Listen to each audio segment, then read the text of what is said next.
This video is part 2 in the Brooding Star story.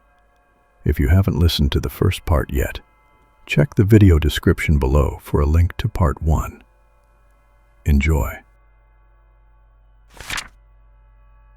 My soul, for lack of a better word, lived through the cataclysm, while I suspect my body's fate was to be digested in the cavernous depths of the Brooding Star.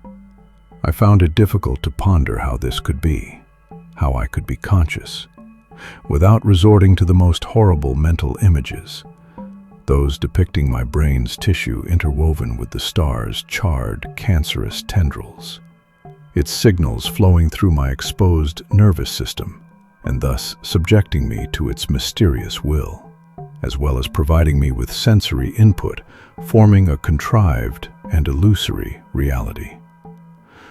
The clarity with which this idea presented itself to me was disturbing, to say the least.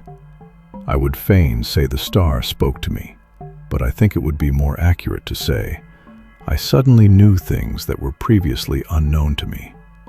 A multiplicity of strange and obscure facts, some too hideous to dwell on. I knew now that the Brooding Star was never a star, but only appeared to be one by virtue of how it reflected the sun's light, an illusion much like that which the planetary bodies played on me as a child.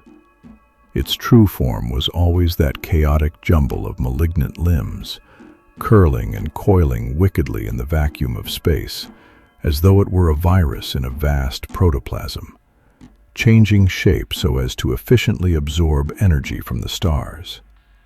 I also knew that the oracle I murdered was of great significance in the eyes of the star. Significance of the sort you might expect a god to regard his chosen prophet with. This fact made me afraid to open my eyes, knowing that I may have assassinated the right hand to the aphotic throne and angered the tenebrous monarch itself. Indeed, there appeared to be a monarchy of sorts, holding this accursed dimension together. The living celestial body at the head of this monarchy, the writhing scourge, whose colloquial name has never been more than a feeble concession to the inadequacy of language, was so much older and greater than mankind as to gaze down upon us with indifference and cruelty, like a child upon ants. Perhaps we have always been depraved monsters to the ants, while we thought ourselves righteous and just. Such were my musings in the darkness. I can't tell you how long it took me to finally open my eyes, but I can recall quite clearly the happening that melted my fear away. A raindrop struck my forehead. My eyes shot open. By the heavens, the oracle spoke the truth, I marveled, utterly dumbfounded. I believed at that moment I had been rewarded beyond my loftiest dreams, for I lay in a grassy field under a partly cloudy azure sky that cried tears of joy. It was an idyll that exceeded my personal definition of paradise. None of the ungodly things circulating in my head mattered anymore. I made excuses to shoo them away, calling them mere meaningless aberrations and giving credence to the radical possibility that the Brooding Star was not wholly malign. As I stood up, I saw a green hill before me, on top of which was quite possibly the most beautiful tree ever conceived of, its green leaves even greener than the rich vegetation around them. I threw myself bodily up the hill for such love of what I was seeing. What splendid, fantastical verdure! I had heard stories of the color green, a color too fresh and genial for the corrupted land I hailed from, but to see it with my own eyes. I could not put the feeling into words if the eternal fate of my soul depended on it. From atop the hill, I could see a small hamlet of 7 or 8 slate-roofed buildings, as well as a rickety windmill watching over it like a silent guardian. I leaned on the tree at the center of this hill and looked up. Apples. So many apples, bright red and seductively appetizing. I reached out with a trembling hand and almost reverential care, plucked one from the nearest bough, and took a goodly bite from its crisp flesh. Regret followed. The fruit was shockingly and unbearably bitter. Nay, it was something else entirely, something worse, something that seemed to trigger every safety reflex in my body. Having spit out the foreign substance and dropped the apple on the ground, I saw that it was black and tainted inside. This sight, and the spell of dry heaves and violent gagging that overtook me immediately, led me to conclude that the fruit was evil in the absolute. Of how long it took me to recover exactly, I'm not aware, but it must have been at least an hour. What does the fruit of this land say of the land itself, the ground that feeds this damnable tree? I thought. As I lay there with my back against the grass, my mind began to return to places I never thought it would visit again. The sky darkened in proportion to the darkening of my thoughts, thus losing its heavenly blueness. I realized that, although the sky behaved as it would if the sun were setting, there was no sun in sight, and no longer a single cloud behind which it could be hiding. My despondent mind then filled with thoughts of my son. What fate could have befallen him, I wondered. Prior to the end of my physical life, I doubted that there could be a worse fate than living on Earth, a world I assume was completely destroyed. It was my choice to destroy the world, and while I consider it a terrible mistake for my part, I cannot speak for my son. I know nothing of how he feels, or if he even feels at all, and likely never will know.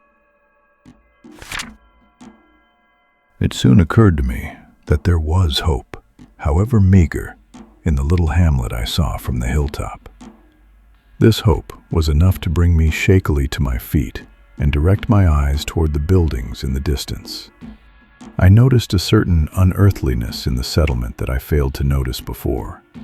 Notably, the windmill rotated with an eerie slowness that elicited vertiginous sensations if I stared at it too long. I headed thither out of desperation, and the closer I came to said windmill, the more keenly aware I was of the unpleasant crookedness of it, the stilts that made up its frame reminding me of an amalgamation of wooden skeletons clinging to each other. When I found myself past the corroded iron gate and amid the hamlet's constituent buildings, I swept the area with my eyes in search of life, or anything else of interest, a practice I perfected during my many earthbound nights of yesterlife. From what I could see, there was nothing but blackness behind the windows, and blackness at the bottom of the well, which marked the center of the settlement. It was seemingly a ghost town, a place I knew deep down was incapable of fulfilling any hopes of mine. Nevertheless, I resolved to check each building about me for, well, such has been the theme of my existence. I've never known exactly what to look for, or if there was ever anything worth seeking to begin with. The first house I entered all but begged me to leave. I was half choked by the wall of musty air that greeted me, which was undoubtedly a byproduct of the black spots I saw eating away at the mildewy rugs and wood plank walls. Had not the twilight illuminated much of the place through the single window in the parlor, I'm sure I would have been in pitch darkness, for that is what I found in the peripheral rooms and closets. Darkness so thick I should have suffocated in it. Nothing useful was found. The next handful of buildings I checked, which included an abandoned apothecary's shop and a cobweb-infested shed among other, more unclassifiable structures, were hardly more welcoming. I fancied I descried the vague outline of a multi-armed, barely human body decaying neath a sinister pile of dust. But I decided it could have been an illusion, for my imagination grew stranger as the shadows grew longer. The last dwelling I scoured was the largest in the settlement, full of rooms that I could not discern the purpose of, as well as a few that were indubitably used for torturous pursuits, judging by the dried bloodstains and spiked draconian contraptions. It was with great unease that I found a child's bedroom in that same house. Scattered across the floor were children's toys that, upon close inspection, were revealed to be abused beyond recognition by their owners. Wooden horses were dismembered, porcelain dolls divested of their eyes, all seemingly in sacrifice to a special doll who sat in a dark corner with supernumerary limbs attached to its body and black eyeballs peering out of the many artificial holes in its face. I knew at once that this doll was a vulgar effigy of the Brooding Star, not at all accurate, but indicative of a desperate attempt on the part of its maker to please the star and be freed from its influence. This was inexplicably clear to me, just as a number of other unearthly things were when I awoke to this realm. Around the effigy's neck was a thin chain, and dangling from that chain was a skeleton key. It wasn't until I approached the dark corner cautiously and tore the key from its chain that I realized how repulsive a key could be. Its wickedly gnarled loops and twists seemed impossibly irreverent to the laws of geometry, causing a haunting paranoia to addle my brain, made worse by the countless eyes of that unnatural effigy staring psychotically at me from the darkness. Though everything about the key was unpleasant, I felt as though I would regret leaving it behind, so I slipped it into my pocket in hope that I needn't catch a glimpse of it ever again. As I turned around and headed for the door, my stride was quickened by a peculiar scuttling noise of unknown provenance. I was feeling vulnerable and claustrophobic from the tenebrous atmosphere already, but that shuddersome sound sent me over the edge. I had to get out of there, and get out of there I did. Returning to the open air was not as comforting as you would expect, for there was an uncomfortable absence of fresh air. Specifically, there seemed to be no air at all, only a profound emptiness that refused to console me. By now, night had fallen entirely, along with my spirits. I couldn't decide which fate would be worse, being all alone in this unwelcoming land, or sharing it with unwholesome beings of the scuttling, many-limbed sort my imagination hinted at. Another dichotomy of fates presented itself to me: madness or sanity. Which would be most preferable? To be at the mercy of real horrors and keep my head, or face illusory ones and lose it? Unfortunately, I would have no say in the matter, and thus the pondering proved pointless. Wandering aimlessly about the center square of the hamlet, I was bedeviled by faint, indecipherable voices. I was on the verge of mistaking them for the wind. That is, until I remembered that there was no wind. I put my ear to the ground many times in many places, hoping to locate the source of these voices, to no avail. Eventually, I noticed that the voices grew more hasty and demonic each time I walked past the central well, and so I approached it. It was obvious to me then that this well was the source of the whispers. I put my hands on its somewhat slimy stone rim and peered down it as I did when I first passed through the gates of the ghost town, this time with more intention. I once again saw only blackness, and I smelled metallic vapors reminiscent of blood wafting up from the depths. That was when I heard it. "Father," the well whispered. Could it be? I wondered. Could it be my son, trapped in the depths of this wretched place?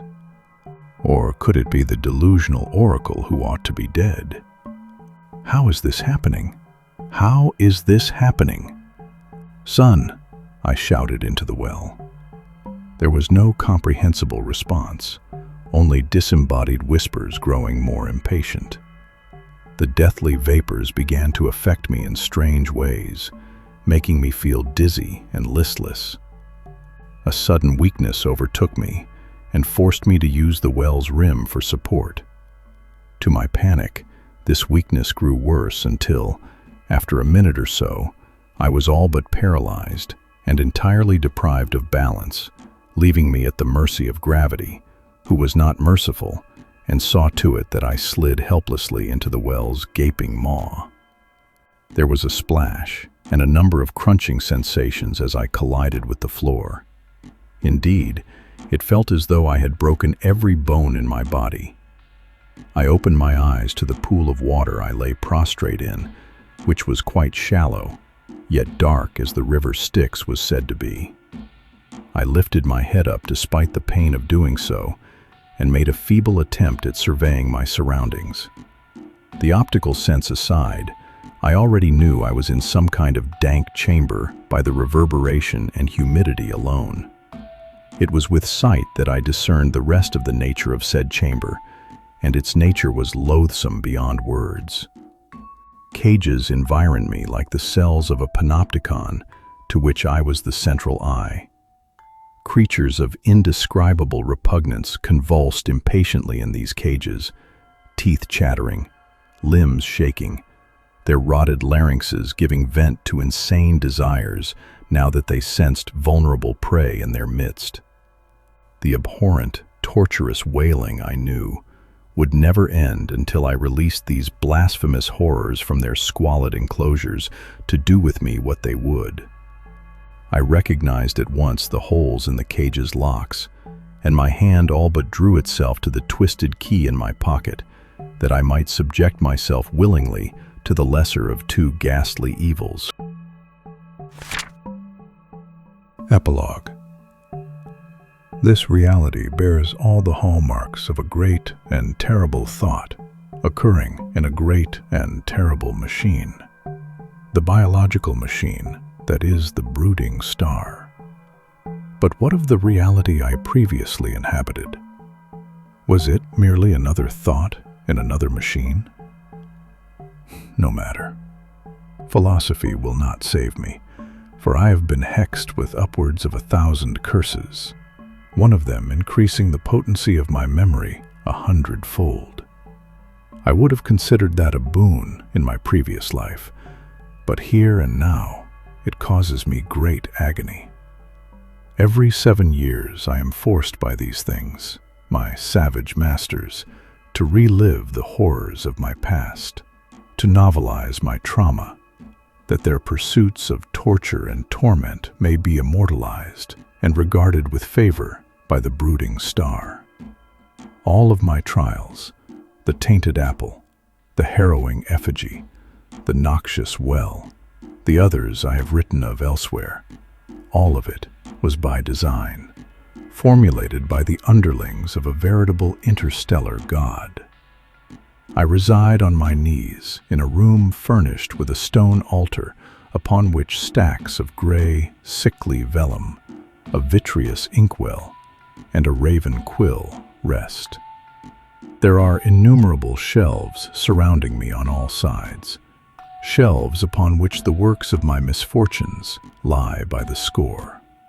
My painful memories become more lucid with every pen stroke, made worse by the inevitable fact that my future will be just as dreadful, or worse, than the days before me. Dread specters patrol the halls tirelessly. Even now there must be one leering at me from the shadows. I know it. The curses prevent me from falling into a comfortable insanity, as the beings about me have, leaving me gazing longingly over the edge of dementia, every second of every moment, silently begging for oblivion. Give me all of your rainy days, O ancient ones, and I'll give you all of my demon-haunted nights. Thank you for watching till the end of the video. If you liked it, please leave a thumbs up and subscribe. Don't forget to check the video description for a link to the original story and credit for the music. Until next time.